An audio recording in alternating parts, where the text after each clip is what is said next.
எடுக்கிறதெல்லாம் நல்லா அழகாக தான் எடுக்கிறீங்க. ஆனால் ஒளிபரப்பு செய்கிறது தான் எடிட் பண்ணிடுறீங்க.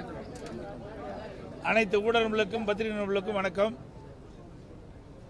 இன்றைய தினம் திராவிட முன்னேற்ற கழக ஆட்சி ஏற்பட்டு 4 ஆண்டுகள் நிதிநிலை அறிக்கை அவர் சமர்ப்பிக்கப்பட்டு இப்பொழுது 5வது ஆண்டாக நிதிநிலை அறிக்கை சட்டமன்றத்தில் தாக்கல் செய்திருக்கின்றார்கள். இந்த 4 ஆண்டுகளாக எந்த ஒரு புதிய பெரிய திட்டமும் அறிவிக்கப்படவில்லை. இன்றைய தினம் பட்ஜெட்டில் நிறைய புதிய திட்டங்கள் அறிவிச்சிருக்கிறாங்க. ஆனால் அந்த திட்டத்திற்கு தேவை நிதி எங்கே இருந்து கிடைக்கும் என்று தெரியவில்லை. ஒன்று. இரண்டாவது, திராவிட முன்னேற்ற கழகம் 2021 சட்டமன்ற பொதுத் தேர்தலின் போது திமுக சார்பாக சுமார் 525 அறிவிப்புகள் வெளியிட்டார்கள். அதில் சுமார் 15% அறிவிப்புகள் கூட நிறைவேற்றப்படவில்லை. ஆனால் திரு ஸ்டாலின் அவர்கள் கடந்த 4 ஆண்டுகளில் 95% அறிவிப்புகள் நிறைவேற்றப்பட்டதாக ஒரு பொய்யான செய்தி வெளியிட்டிருக்கின்றார். அதில் நிறைவேற்றப்படாத சிலவற்றை இங்கே குறிப்பிட விரும்புகின்றேன். நீட் தேர்வு ரத்து செய்யப்படும் என்று தேர்தல் நேரத்தில் சொன்னாங்க. திராவிட முன்னேற்ற கழகம் ஆட்சிக்கு வந்தவுடன் முதல் கையெழுத்து நீட் தேர்வு ரத்து செய்யப்படும் என்று அறிவிப்பை கொடுத்தார்கள். அதுக்கு பிறகு திரு உதயநிதி ஸ்டாலின் அவர்கள் நீட் தேர்வை ரத்து செய்வதற்கு ரகசியம் இருக்கு என்று சொன்னார். இந்த ரகசியம் என்ன என்று இதுவரை தெரிவிக்கவே இல்லை. கடந்த சட்டமன்ற கூட்டத்தொடரிலே முதலமைச்சர் அவர்கள் நீட் தேர்வு குறித்து கருத்து தெரிவிக்கின்ற பொழுது நீட் தேர்வு குறித்து உச்சநீதிமன்றத்திலே வழக்கு இருக்கின்ற காரணத்தினாலே அதை நிறைவேற்ற முடியவில்லை என்ற ஒரு கருத்தை சொல்லி அதற்கு மூடு விழா கண்டுவிட்டார். இதுதான் திமுகவினுடைய அறிவிப்பினுடைய லட்சணம். அதோடு அரசு ஊழியர்களுக்கு பழைய ஓய்வு திட்டம் அறிவிக்கப்படும் என்று எதிர்பார்த்தார்கள். அதில் இடம்பெறவில்லை. தமிழக மாணவர்களுக்கு வங்கியில் வாங்கிய கல்விக் கடன் ரத்து என்று அறிவித்தார்கள். அதுவும் அறிவிப்பில் எதுவும் இடம்பெறவில்லை. கிராமப்புறங்களில் 100 நாள் வேலை திட்டத்தை 150 நாளாக உயர்த்தி வழங்கப்படும் என்று அறிவித்தார்கள். அதுவும் இந்த இப்பொழுது இன்றைய தினம் பட்ஜெட்டிலே அறிவிப்பில் இடம்பெறவில்லை. அந்த 100 நாள் வேலை திட்டத்தில் பணிபுரிகின்ற ஊழியர்களுக்கு ஊதியம் உயர்த்தி வழங்கப்படும் என்று அறிவித்தார்கள். அதுவும் இந்த அறிவிப்பிலே இடம்பெறவில்லை. அதேபோல் நெல்லுக்கு குவிண்டாலுக்கு 2500 ரூபாய் வழங்கப்படும் என்றும் கரும்புக்கு ஒரு மெட்ரிக் டன்னுக்கு குறைந்தபட்ச ஆதார விலையாக 4000 ரூபாய் வழங்கப்படும் என்று அறிவித்தார்கள். அதையும் அவர்கள் நிறைவேற்றப்படவில்லை. இன்றைய தினம் பட்ஜெட்டில் இது இடம்பெறவில்லை. நாளை தினம் விவசாய பட்ஜெட்டில் இடம்பெறுமோ என்று எதிர்பார்க்கிறார்கள் விவசாயிகள். சமையல் எரிவாயு சிலிண்டர் விலைக்கு மானியம் மாதந்தோறும் 100 ரூபா வழங்கப்படும் அறிவித்தாங்க தேர்தல் நேரத்தில். அதையும் இன்றைய பட்ஜெட் கூட்டத்தொடரில் அதற்கு அந்த அறிவிப்பு இடம்பெறல. பெட்ரோல் விலை லிட்டருக்கு 5 ரூபாயும் டீசல் லிட்டருக்கு 4 ரூபாயும் குறைக்கப்படும் சொன்னாங்க. பெட்ரோலுக்கு மட்டும் 3 ரூபா விலை குறைச்சாங்க. 5 ரூபா விலை குறைக்கும் என்று தேர்தல் நேரத்தில் வாக்குறுதி கொடுத்து விட்டு 3 ரூபா தான் விலை குறைச்சாங்க. டீசலுக்கு 4 ரூபா விலை குறைக்கப்படும் என்று அறிவிக்கப்பட்டு இன்றைய வரை விலை குறைக்கவில்லை. அந்த அறிவிப்பும் இன்றைய பட்ஜெட்டில் இடம்பெறவில்லை. அனைத்து உணவுப் பொருட்களும் குறைந்தபட்ச ஆதார விலை நிர்ணயிக்கப்படும் என்று சொன்னாங்க. அதுவும் அறிவிப்பில் இடம்பெறல. மின் கட்டணம் ஒவ்வொரு ஆண்டும் கணக்கிடப்படும் சொன்னாங்க. ஒவ்வொரு மாதமும் மின் கட்டணமும் ஒவ்வொரு மாதமும் கணக்கிட்டு அதற்கு ஏற்றவாறு அந்த தொகை நிர்ணயிக்கப்படும் சொன்னாங்க. அதுவும் இந்த அறிவிப்பில் இடம்பெறல. அதோட ரேஷன் கடையில் தற்போது வழங்கப்படுகின்ற சர்க்கரை அளவை 1 கிலோ கூடுதலாக வழங்கப்படும் சொன்னாங்க. அதுவும் வழங்கலை. இதெல்லாம் முக்கியமான அறிவிப்பு. எதுவுமே இடம்பெறல. அதோட இந்த அரசாங்கம் அமைக்கப்பட்டதிலிருந்து திரு ஸ்டாலின் ஒரு திட்டத்தை அறிவிப்பார். அது ஒரு குழு போடுவார். அந்த குழு போட்ட உடனே அதோட முடிஞ்சிடும். அந்த குழு என்ன நடவடிக்கை மேற்கொண்டிருக்கிறது, அரசாங்கத்துக்கு என்ன அறிக்கை தாக்கல் செய்யப்பட்டது இன்று வரை வெளியிடப்படவே இல்லை. நிதி மேலாண்மை குழு ஒன்று அமைக்கப்படும் என்று தேர்தல் நேரத்தில் அவர்கள் அறிவித்தாங்க. நிதி மேலாண்மை நிபுணர் குழு அமைச்சாங்க. அந்த நிபுணர் குழு இதுவரைக்கும் என்ன அறிக்கை தாக்கல் செய்யப்பட்டிருக்கிறது, அந்த அறிக்கையின்படி இந்த அரசு செயல்பட்டதா என்ற வெள்ளை அறிக்கை இதுவரைக்கும் வெளியிடப்படவே இல்லை.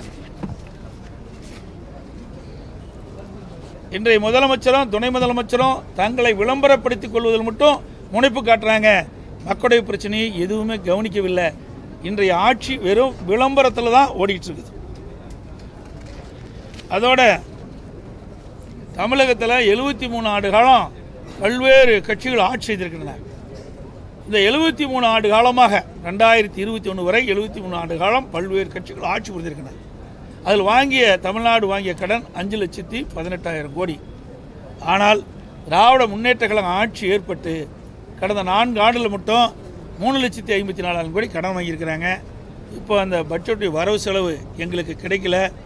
நாளை உங்களையெல்லாம் சந்திக்கின்ற பொழுது முழு விவரம் தெரிவிக்கப்படும். ஆனாலும் ஒவ்வொரு ஆண்டு கடன் வாங்குவதில் சளைத்தவர்கள் அல்ல என்பதை நிரூபித்துக் கொண்டிருக்கின்றார் இன்றைய முதலமைச்சர். கடந்த ஆண்டு கூட இந்தியாவிலேயே அதிக கடன் வாங்குவதில் முதல் மாநிலம் தமிழ்நாடு. அந்த சாதனையை இன்றைய முதலமைச்சர் படைச்சிருக்கிறார். இன்றைக்கு கூட பல முக்கிய அறிவிப்புகளை வெளியிட்டிருக்கிறாங்க. இதெல்லாம் ஏற்கனவே அனைத்து இந்திய அண்ணா திராவிட முன்னேற்ற கழக ஆட்சியில் தொடங்கப்பட்டு செயல்பட்டு வருகின்ற திட்டங்கள் தான். எந்த ஒரு புதிய திட்டம் கிடையாது. இன்றைக்கி பட்டா புதுசாக கொடுக்குறேன்னு சொல்லியிருக்கிறாங்க 5 லட்சம் பேருக்கு. ஏற்கனவே அனைத்து இந்திய அண்ணா திராவிட முன்னேற்ற கழக ஆட்சி இருக்கின்ற பொழுது சுமார் 25 லட்சம் பட்டாக்கள் நாங்கள் வழங்கியிருக்கிறோம். அதோட பல்வேறு துறைகள், இன்றைக்கு 1 லட்சம் வீடுகள், புதிய கூட்டுக்குடி திட்டங்கள், ஊரக பகுதியில் 2300 கிராமங்கள் வளர்ச்சி நிதி, புதிய கிராமச்சாலை மேம்படுத்துதல், சென்னைக்கு அருகில் 2000 ஏக்கரில் நினைக்கிறேன் புதிய நகரம் ஒன்று அமைக்கப்படுதா சொல்லியிருக்கிறாங்க. அதெல்லாம் அதிமுக ஆட்சியில் திட்டமிடப்பட்டது தான். அதோட திடக்கழிவிலிருந்து மின்சாரம் தயாரித்தல், அதோட போக்குவரத்து துறைக்கு ஒவ்வொரு ஆண்டும் 5000 புதிய பேருந்துகள் வாங்குவதாக போக்குவரத்து மானிய கோரிக்கையில் சொல்லிகிட்டு இருந்தாங்க. நிதிநிலை அறிக்கையிலும் சொன்னாங்க. ஆனால் புதிய பேருந்துகள் வாங்கினதா இல்லை. கடந்த மேதக ஆளுநர்கள் கூட சுமார் 3600 பேருந்து தான் இதுவரைக்கும் வாங்கியிருக்கிறாங்க. இப்போ புதிய பேருந்துகள் வாங்குவதற்கு 3000 கோடி ரூபாய் ஒதுக்கப்பட்டதாக இன்றைக்கு பட்ஜெட்டில் அறிவிச்சிருக்கிறாங்க. இதையெல்லாம் வெற்று அறிப்பாக தான் பார்க்கப்படுகிறது. திருக்குறளை மேலும் உலக மொழியில் மொழிபெயர்ப்பும் என்ற அறிவிப்பு புதிதாக எதுவும் இல்லை, ஏற்கனவே இருக்கிறது தான். அதை தொடர்ந்து நடைபெறும் நிகழ்வாக தான், வேறு எதுவுமே கிடையாது. வேலைக்கு செல்லும் மகளிருக்கு தங்கு விடுதி ஏற்கனவே அனைத்து இந்திய அண்ணா திராவிட முன்னேற்ற கழக ஆட்சியில் அந்த தங்கு விடுதியை நாங்கள் ஏற்படுத்தி கொடுத்தோம். அதுதான் தொடர்றாங்க. அதுபோல் புதிய கலை மற்றும் அறிவியல் கல்லூரி சொன்னாங்க. அது ஏற்கனவே அனைத்து இந்திய அண்ணா திராவிட முன்னேற்ற கழக ஆட்சியில் புதிய கலை மற்றும் அறிவியல் கட்டி கொடுத்தோம். பொறியியல் கல்வி கொடுத்துருக்கோம், வேளாண்மை கல்வி கொடுத்துருக்குறோம், கால்நடை மருத்துவக்கல்வி ஆராய்ச்சி நிலையம் கொடுத்துருக்குறோம், புதிய மருத்துவக் கல்லூரி மருத்துவமனையோடு கொடுத்துருக்குறோம், பாலிடெக்னிக் கல்வி கொடுத்துருக்குறோம், இப்படி ஐடி கல்லூரி கொடுத்துருக்கோம். இப்படி நிறைய கல்லூரிகளை கொடுத்த அரசாங்கம் அதிமுக அரசாங்கம். அது ஏற்கனவே எங்களுடைய ஆட்சியில் தொடர்ந்தது தான். அதுபோல் மாநகராட்சி பள்ளி மாணவர்களுக்கு காலை உணவு திட்டம் நான் முதலமைச்சராக இருந்தபோது ஆரம்பித்தோம். அது ஆரம்ப காலகட்டமாக இருந்தது. ஆட்சி மாற்றம் ஏற்பட்ட போது இப்போ தொடர்றாங்க. அது ஒரு புதிய திட்டம் அல்ல. அதோட திமுக தேர்தல் அறிக்கை 187 பார்த்தீங்கன்னா 3 லட்சம் பேர் இன்றைக்கு காலி அரசு பணியிடங்களை நிரப்புவதாக சொன்னாங்க. 3 லட்சம் காலி அரசு பணியிடங்கள் நிரப்புவதாக சொன்னாங்க. அறிவிப்பு எண் 187. இன்று வரை 57,000 பேருக்கு தான் அரசு காலி பணியிடங்களை நிரப்பியிருக்கிறாங்க. அவர்கள் அறிவித்தது 3,50,000 அரசு காலி பணியிடங்கள் நிரப்பப்படும் என்று அறிவிப்பு கொடுத்தாங்க. அதோட அரசு சார்ந்த நிறுவனங்கள் அதில் 2 லட்சம் காலி பணியிடங்கள் அதை நிரப்புவதாக சொன்னாங்க. அதில் எந்த அறிவிப்பும் இல்லை. இப்பொழுது இருக்கின்ற அறிவிப்பு 40,000 பேர் புதிய காலி அரசு பணியிடங்கள் நிரப்புவதாக சொல்லியிருக்காங்க.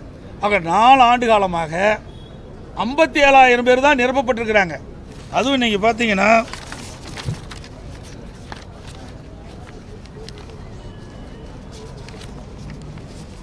இன்றைக்கு டிஎன்பிசி அறிவிச்சு கொடுத்துருக்காங்க. கிட்டத்தட்ட 7 முறை இந்த தேர்வு எழுதப்படும் இருக்காங்க.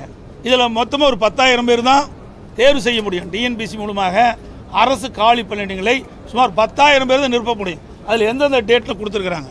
அப்படி இருக்கின்ற பொழுது எப்படி 40,000 காலி அரசு பணிகள் நிரப்ப முடியும்? 4 ஆண்டு காலமாக 57,000 அரசு காலி பணிகள் நிரப்பியிருக்கிறாங்க. இப்போ ஓராண்டு தான் இருக்குது.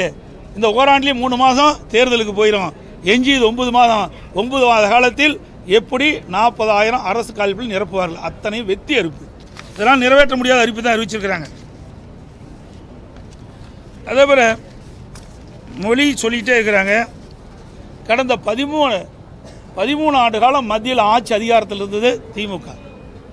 இந்த கல்வி பொதுப்பட்டியலில் இருந்தது.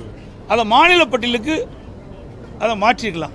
அதை செய்ய தவறிய காரணத்தில் தான் இது மொழி பிரச்சனை ஏற்பட்டு நம்ம இவ்வளவு போராடி கொண்டிருக்கின்றோம். ஆனால் மத்தியில் ஆட்சி அதிகாரம் வருகின்ற பொழுது அதுதான் அவருக்கு தேவைப்படுது. அது குடும்ப உறுப்பினர் தான் வருவாங்க, மற்ற யாரும் வருவாங்க. ஆகவே தமிழ்நாட்டு மக்களுடைய பிரச்சனையை அப்பொழுது இதை தீர்த்திருக்கலாம். அதுவும் தீர்க்கலை. அதோட 13 ஆண்டு காலம் மத்தியில் ஆட்சி அதிகாரம் இருக்கும்போது இன்றைக்கு பல்வேறு மாநிலங்களில் சிறப்பு நிதி பெறாங்க.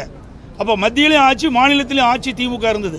அந்த காலகட்டத்தில் தமிழ்நாடு வளர்ச்சி பெற, தமிழ்நாட்டுக்கு திட்டங்கள் வர, தமிழ்நாட்டுக்கு தேவையான நிதிகள் பெற சிறப்பு நிதியை பெற்றுக்கலாம். ஏன்னா அந்த வாய்ப்பு அவர்கிட்ட இருந்தது. அதையும் விட்டுட்டாங்க. இன்றைய தினம் நாடாளுமன்ற தொகுதி மறுசீரமைப்பை பற்றி பேசிகிட்டு இருக்கிறாங்க. இது பல்வேறு மாநிலத்தில் இருக்கிற பிரச்சனை. அதை இன்றைக்கி மக்கள் மத்தியில் மிகப்பெரிய கொந்தளிப்பு ஏற்பட்டிருக்குது. திமுக அரசு மீது மக்கள் மீது கொந்தளிப்பு ஏற்பட்ட மிகப்பெரிய கொந்தளிப்பு. மக்கள் விரோத திமுக ஆட்சி அகற்றப்பட வேண்டும் என்று இன்றைய மக்கள் மனதில் இடம்பெற்று விட்டது. அதையெல்லாம் சரி செய்வதற்கு தான் இன்றைய தினம் புதிய அறிவிப்புகளை இவர்கள் வெளியிட்டிருக்கிறாங்க. இருந்தாலும் இந்த ஓராண்டுகள் காலத்தில் இந்த அறிவிப்பு எதுவுமே நிறைவேற்ற முடியாத சூழ்நிலை தான் இருக்குது. எப்படி நிறைவேற்ற முடியும்? 4 ஆண்டு காலம் எதுவுமே அறிவிக்கல. இப்போ 2026 தேர்தலை முன்னிட்டு புதிய அறிவிப்புகளை வெளியிட்டு மக்களை சமாதானப்படுத்தி வாக்குகளை பெறுவதற்காக இந்த அறிவிப்புகளை வெளியிட்டிருக்கிறாங்க. இத்தனையும் இந்த அறிவிப்புகள் அத்தனையுமே வெற்று அறிவிப்பாக தான் பார்க்கப்படுகிறது.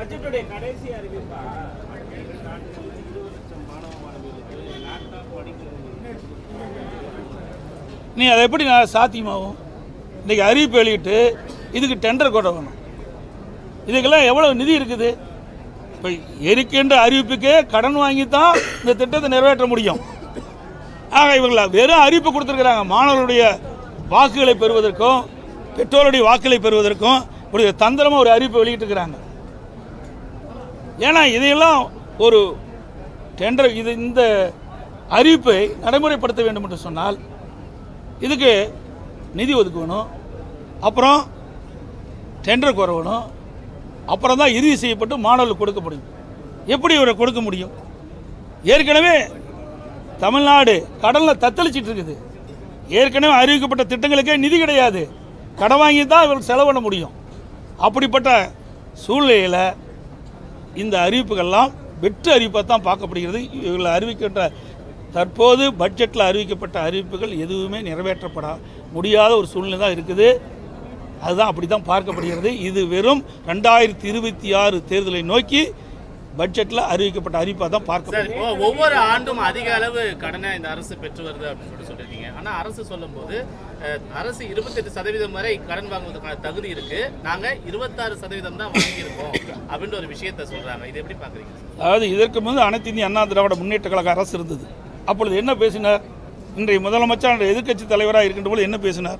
தமிழ்நாட்டு மக்களை கடனால் ஈக்கிட்டுன்னு சொன்னார். நாங்கள் இருக்கின்ற பொழுது கொரோனா காலம், ஒரு வருஷம் வருவாயே கிடையாது. அதோட கொரோனாவுக்கு வேறு கூடுதலாக செலவு பண்ணோம். பல புதிய திட்டங்களை கொண்டாந்தோம். மூலதன செலவு அதிகப்படுத்தணும். இந்த ஆட்சியில் மூலதன செலவு அதிகம் கிடையாது. இப்படிப்பட்ட ஒரு சம்பவம் இல்லை, அதிகமாக இல்லை. அப்படிப்பட்ட நிலையில் கூட கடந்த ஆண்டு 2024 ஆண்டு 3,54,000 கோடி கடன் வாங்கிட்டாங்க. வருவாய் 1,10,000 கூடுதலாக இருக்குது. வருவாய் அதிகரிச்சிருக்குது, கடன் அதிகரிச்சிருக்குது, புதிய திட்டங்கள் எதுவும் வரல. அப்போ நிர்வாக திறமையற்ற ஒரு அரசாங்கம் தான் நடந்துகிட்டு தான் மக்களுடைய பார்வைக்கு தெரிகிறது. இதுதான் யதார்த்த உண்மை. நிதிநிலை குறியீட்டு அந்த லோகோல வந்து நாளைக்கு நிதிநிலை அறிக்கை பற்றி தெளிவாக சொல்லப்படும். ஆமாம், இதையெல்லாம் அதுதான் மாற்ற முடியும். வேறு எது மாற்ற முடியும்? ஏதாவது ஒரு மாற்றத்தை கொண்டாந்து பேசுகிற பொருள் ஆக்கணும். ஏன்னா அவர் செஞ்ச தப்புகளை மறைப்பதற்கு இப்படிப்பட்ட லோகோ வெளியிட்டிருக்கிறாங்க. இந்த ஆட்சி மீது மக்களுக்கு மிகப்பெரிய வெறுப்பு உணர்ச்சி ஏற்பட்டு விட்டது. இந்த ஆட்சி அகற்ற வேண்டும் என்று பார்த்து கொண்டிருக்கின்றார்கள். எப்பொழுது தேர்தல் வரும் என்று எதிர்பார்த்து கொண்டிருக்கின்றார்கள். அதற்கு அந்த எதிர்ப்பை குறைப்ப, மக்களுடைய கொந்தளிப்பை குறைக்க, மக்கள் இருக்கின்ற கோபத்தை குறைக்க இன்றைய பட்ஜெட்டில் புது அறிவிப்பை வெளியிட்டு சமாதானப்படுத்த பார்க்குறாங்க. நிச்சயம் அது நடக்காது. முதல் முறையாக பொருளாதார ஆய்வறிக்கையை அரசு வெளியிட்டிருக்கு. வளர்ச்சி 8% இருக்கு அப்படின்ற விஷயத்தெல்லாம் சொல்லியிருக்காங்க. அப்புறம் கடன் வாங்கினது எவ்வளோ இருக்குது அதை பார்க்கலையா சார்? கடன் வாங்கி செய்கிறதுக்கு யார் வேணாலும் வரலாம் சார். கடன் வாங்காத வருவாயை பெருக்கி அதன் மூலமாக வளர்ச்சியை கொடுத்தா ரைட்டு, அதை ஏற்றுக்கலாம். கடனை ஒரு பக்கம் அதிகரிச்சுட்டே போகிறீங்க, வருவாய் அதிகரிக்குது, ஆனால் திட்டம் எதுவும் வரல. இந்த கடனை யார் கட்டுறது? நாளுக்கு நாள் கடன் அதிகமாகிட்டே போகுது. கடன் வாங்கி தான் அரசாங்கம் நடத்த வேண்டிய சூழ்நிலைக்கு இந்த அரசாங்கம் தள்ளப்பட்டு விட்டது. கடன் வாங்கி தான் சம்பளமே கொடுக்க முடியும், அரசு ஊழியருக்கு உண்டான சம்பளம் கொடுக்க முடியும். அதோட அறிவிக்கப்பட்ட திட்டங்கள், ஏற்கனவே நடைமுறை இருக்கிற திட்டங்கள் எல்லாத்துக்குமே கடன் வாங்கி தான் செயல்படுத்த முடியும். அவலநிலை இந்த ஆட்சியில் பார்க்கப்படுகிறது.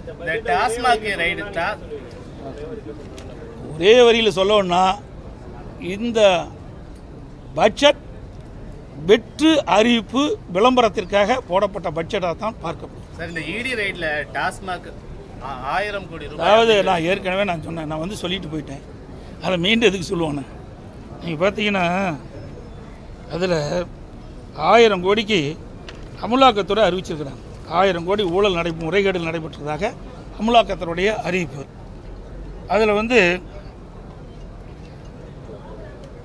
இடி டாஸ்மாக் மற்றும் அதனுடன் தொடர்புடைய நிறுவனங்கள் நபர்கள் மீது PMLA 2002 சட்டத்தின் கீழ் 6/3/2020 தமிழ்நாட்டின் பல மாவட்டங்களில் சோதனை நடத்தப்பட்டிருக்கிறது. டாஸ்மாகை சுற்றியுள்ள பல்வேறு குற்றச்சாட்டுகள் அடங்கிய FIR அடிப்படையில் இடி இந்த விசாரணை தொடங்கியிருக்குது. குற்றச்சாட்டுகள் MRP விட கூடுதலாக வசூலித்த டாஸ்மாக் கடைகள், உத்தியோகஸ்தர்களுக்கு மதுபான நிறுவனங்கள் வழங்கிய லஞ்சம், பணியிட மாற்றங்களுக்கு லஞ்சம், இதையெல்லாம் அவர்கள் கண்டுபிடிச்சதாக அறிவிப்பு வந்திருக்குது. சோதனையின் போது டாஸ்மாக் அலுவலகங்களில் பணியிட மாற்றங்கள், போக்குவரத்து டெண்டர்கள், பார் உரிமம் டெண்டர்கள், தனிப்பட்ட நிறுவனங்களுக்கு உளவுத்திறமை ஆணைகள் உள்ளிட்ட ஆவணங்கள் மீட்கப்பட்டிருக்கின்றன. டாஸ்மாக் கடைகள் ஒரு பாட்டிலுக்கு ரூ. 10 to 30 வரை அதிகமாக வசூலித்த விவரங்களும் அதிகாரிகள் ஈடுபட்டு அந்த சோதனையில் கண்டறியப்பட்டதாக செய்தி வெளிவந்துள்ளன. போக்குவரத்து டெண்டர் மோசடியில் விண்ணப்பத்தாரின் KYC விவரங்களும் DDயுமாக பொருத்தமாக இல்லை என்பதையும் அதில் செய்தி வெளியிட்டிருக்காங்க. ஒரே விண்ணப்பத்தாருடன் டெண்டர் ஒதுக்கீடு செய்யப்படாமல் ஆண்டுக்கு 100 கோடிக்கு மேலான செலவு செய்யப்பட்டதும் வெளிச்சத்துக்கு வந்துள்ளது. பார் உரிமம் டெண்டர்களில் GST பேன் இல்லாதவர்களும் முறையான KYC இல்லாதவர்களும் டெண்டர் பெற்றுள்ளனர் என்பதும் இந்த சோதனையில் கண்டுபிடிக்கப்பட்டதாக செய்தி வெளிவந்துள்ளன. டாஸ்மாக் உயர் அதிகாரிகளும் மதுபான நிறுவனங்களும் நேரடி தொடர்பில் இருப்பதாகவும் அதிக உத்தரவுகளை பெற முயற்சிகள் மேற்கொள்ளப்பட்டதாகவும் இந்த சோதனை மூலம் உறுதி செய்யப்பட்டதாக செய்திகள் வெளிவந்துள்ளன. மேற்கண்ட அனைத்து நடவடிக்கைகளும் PMLA 2002 மற்றும் ஊழல் தடுப்பு சட்டம் 1988 ஏற்ப குற்றச்செயலாக ED உறுதி செய்துள்ளதாக அறிவிப்பு அமலாக்கத்துறை வெளியிடப்பட்டிருக்கு. இவ்வளவு பெரிய 1000 கோடிக்கு மேலே முறைகேடு நடந்ததாக சொல்கிறாங்க. அது முழு விவரமும் முழு விசாரணை நடைபெற்று முடியும் போது சுமார் 40,000 கோடி முறைகேடு நடைபெற்றுவதாக தெரிய வரும் என்று எங்களுக்கு தகவல் கிடைத்திருக்காங்க. சார், இந்த டாஸ்மாக் விவகாரத்தை அதிமுக எப்படி கையாள போகுது? ஆளுநர் எதுவும் சந்திப்பதற்கான வாய்ப்புகள் இருக்கு? அதாவது நாங்கள் எதுவுமே செய்ய முடியாது. இன்னைக்கு அமலாக்கத்துறை சோதனை மேற்கொண்டுட்டாங்க. சோதனை அடிப்படையில் அவை கைப்பற்ற ஆதாரத்தின் அடிப்படையில் வழக்கு தொடருவாங்க. இதில் யாரெல்லாம் சிக்குவாங்க என்பதெல்லாம் ஊடகத்துக்கு பத்திரிக்கும், அந்த அமலாக்கத்துறையை தெரிவிக்கும். நன்றி, வணக்கம்.